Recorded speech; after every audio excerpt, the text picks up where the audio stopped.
ভোলার বীরশ্রেষ্ঠ Mostafa Kamal bus terminal থেকে জেলার 5টি রুটে প্রতিদিন প্রায় 90টি বাস চলাচল করে। প্রতিদিন এখান থেকে প্রায় 30,000 যাত্রী যাতায়াত করলেও নেই যাত্রী ছাউনি ও পাবলিক টয়লেট। অন্যান্য সুযোগ সুবিধাও অপর্যাপ্ত।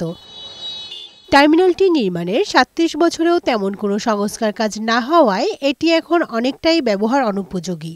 এখানে যাত্রী ছাউনি নাই, একটা ছাউনি এখানে খুব প্রয়োজন। বাচ্চা নিয়ে দাঁড়া থাকতে হয়। যদি একটা যাত্রী ছাউনি থাকতো তাহলে হয়তো আমরা ভোগান্তি থেকে বাঁচতে পারতাম। বর্ষার সময় পানি জমে থাকে, যেমন ভালো রাস্তাটা পর্যন্ত নাই যে যাত্রীর দাঁড়িয়ে বাসে উঠবে। ভবন ও ফ্লোর ভেঙে সৃষ্টি হয়েছে খানাখন্দের। ভেঙে গেছে চারপাশের নিরাপত্তা দেয়াল।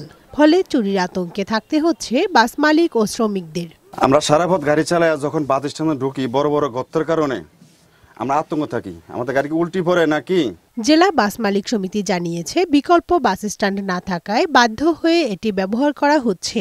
প্রতি বছরই ভোলা পৌরসভা থেকে ইজারা নিলেও কোনো সংস্কার কাজ করা হচ্ছে না বলেও অভিযোগ তাদের। একটি আধুনিক মানের বাস টার্মিনাল যতদিন পর্যন্ত না হয়, অন্তত সংস্কারের মাধ্যমে এটাকে টিকিয়ে রাখার জন্য ঊর্ধ্বতন কর্তৃপক্ষের কাছে আকুল আবেদন জানান। ভোলা পৌরসভার নির্বাহী প্রকৌশলী জানিয়েছেন, বাস টার্মিনালের সড়ক ব্যবস্থা, ড্রেন ও সড়ক বাতির উন্নয়নে একটি ছোট প্রকল্প অনুমোদনের অপেক্ষায় আছে। পরবর্তীতে বাস স্ট্যান্ডটি আধুনিক করা হবে। আমরা পরিপূর্ণ একটা পরিকল্পনা গ্রহণ করেছি। এটি বাস্তবায়নে হয়তো 50 কোটি টাকার মতো প্রয়োজন হবে। যদি এটি অনুমোদিত হয় তাহলে সমগ্র ভোলাবাসী উপকৃত হবে। 1988 সালে নির্মাণ করা হয় ভোলা জেলা বাস টার্মিনাল। 1996 সালে সেখান থেকে আনুষ্ঠানিকভাবে বাস চলাচল শুরু হয়।